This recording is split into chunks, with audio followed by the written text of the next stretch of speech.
Hey everyone, my name is Yarrow and you're listening to the Daydreaming Wolves podcast. Thank you so much as always for being here. I am bringing you a very sweet and simple solo episode on herbal oils and self-massage today.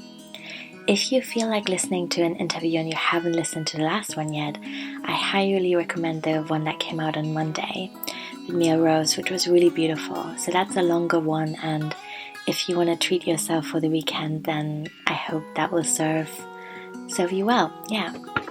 So I don't have any special announcements this time.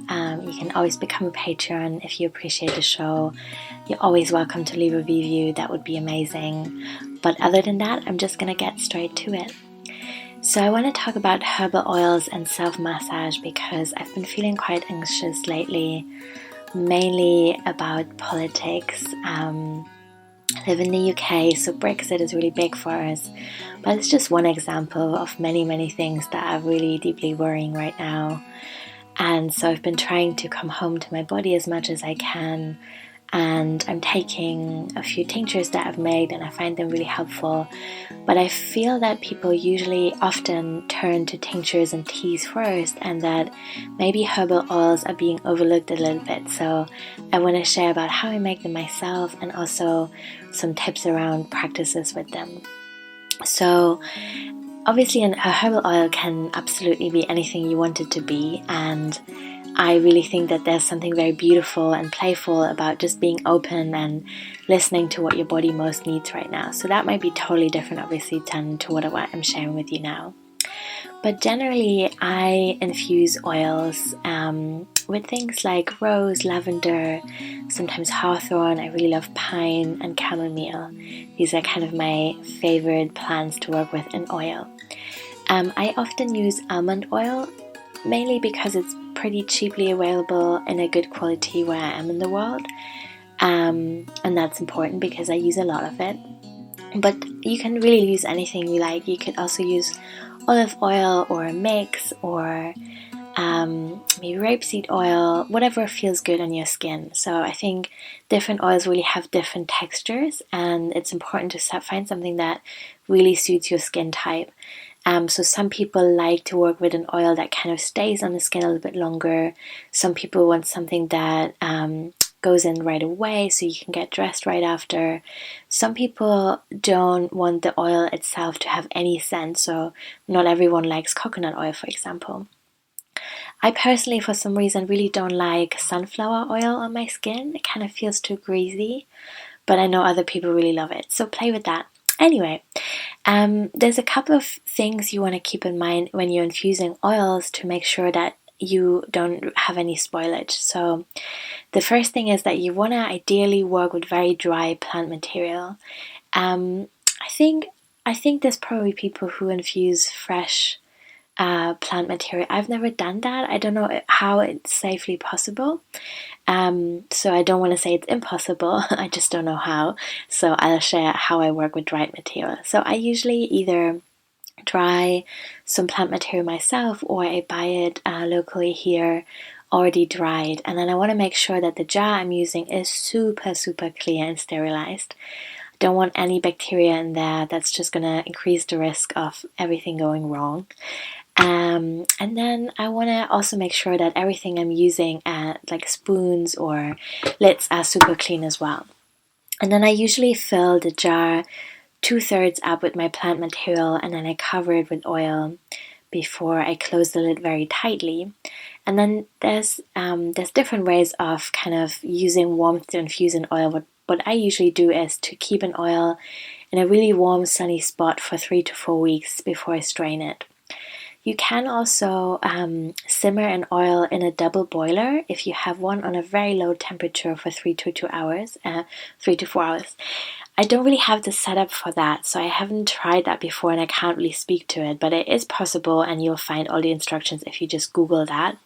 But yeah, I use the folk method, which just takes time, which I actually really like. So it's about working with intentions for me. I can tell that I'm running out soon, then I'll start thinking about my next infusion that I'm going to make, and that might just take a whole moon cycle, and that's totally fine, and I give it that time. I think when it comes to choosing the plants to work with, I'm also trying to just listen to my body, and be creative with the rituals around that. So last year in winter, for example, I was visiting Germany for Christmas, and I was near my hometown. So I went to the woods near the hospital in which I was born, and I collected some pine there, and I infused that for 3 months.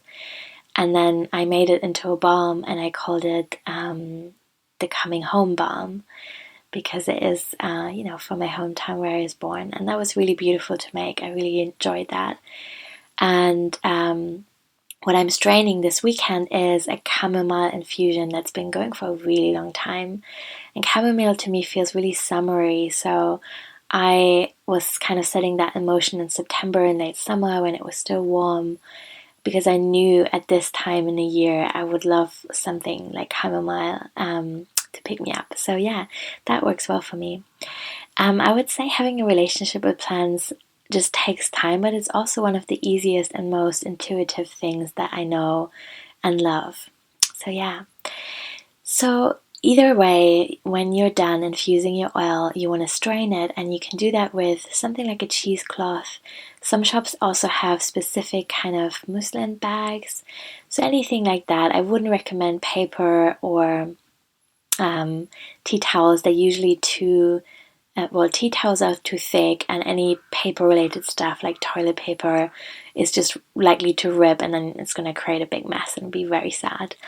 So I have something like a cheesecloth that's reusable, and it just goes into the wash after. And then I have a container over which I can really squeeze the plant material out, because there's so much goodness if you squeeze really hard.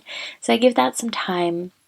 And then I compost the remaining plant material in the garden, and the oil is just incredible. They smell so good.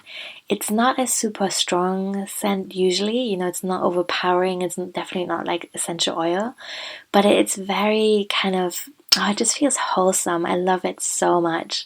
Actually, I'm getting really excited about straining my chamomile later now. And then so you have your infused oil, and there's different things that you can do with that. Either you can use it straight, which might be really beautiful, and honestly sometimes the most simple things are the sweetest. So that's one thing you can do. Or you can also make it into a balm. And what I do with that is usually I have a butter like shea butter or cacao butter. I really love cacao butter, but the one I'm using comes with its own kind of very chocolatey scent, which is lovely. But if you're trying to have a specific outcome that's not chocolate related, then you might want to choose something else. But anyway, so shea butter or cacao butter or olive butter, all of these are really good options. I think olive butter is usually the cheapest I can find. Yeah. And so I would use a double boiler, and I bring the pot of water to boil, and then I have the double boiler on top without it touching the water. So I just want the warmth, but I don't want it to be right in there. And then I'm melting 1/5 of cacao butter, so in comparison to the oil that I'm going to use. So 4 parts oil and then 1 part cacao butter is usually what I do.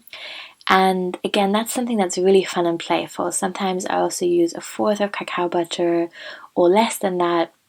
And it really just depends on the final outcome that you want. And if you have a lot of time and resources, you can even play with that and make a series of, say, like 4 different varieties where you've used different quantities, and you can then let it set and see what you like best in the end. But usually 1/5 is what I go for, and it creates a really beautiful balm that really melts in your hands and then sinks into your skin in this really beautiful way. Another option would be to add essential oil. So whether you use the oil straight or you make a balm, that's something that you can consider. I'll say with essential oils, I really love them and I still use them, but I have shifted my understanding of them a little bit. For one reason is that I really think it's beautiful to work with the whole plant rather than just this aspect of it, which is the essential oil. So a whole plant infusion to me feels very warm and beautiful and relaxing, and so can, essential oils can feel the same, but there's just something very beautiful about working with the whole plant. And the other thing is that I know that while some essential oils are affordable, well-made, organic, ethically harvested ones are often more expensive, and also it just takes a ton of plant material to get a tiny bottle of essential oil. So I understand them to be very precious, and I don't use them all the time.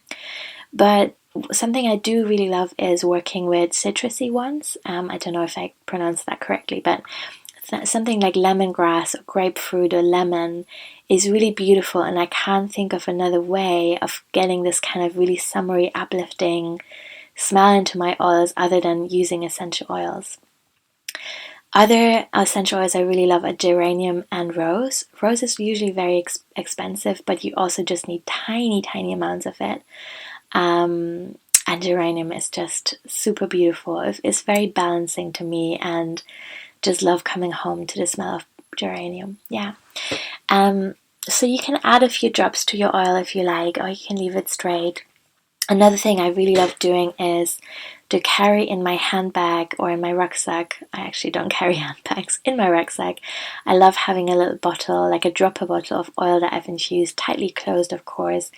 And then I use that on public transport as like a way to calm down when I'm overwhelmed, as an alternative to hand cream. Hand cream is nice as well, but I really love rubbing oil into my skin and just giving my own hands a little massage in the process, and carrying that bottle around with me feels really nice. And then I keep a bottle of an oil or a little jar of a balm on my altar.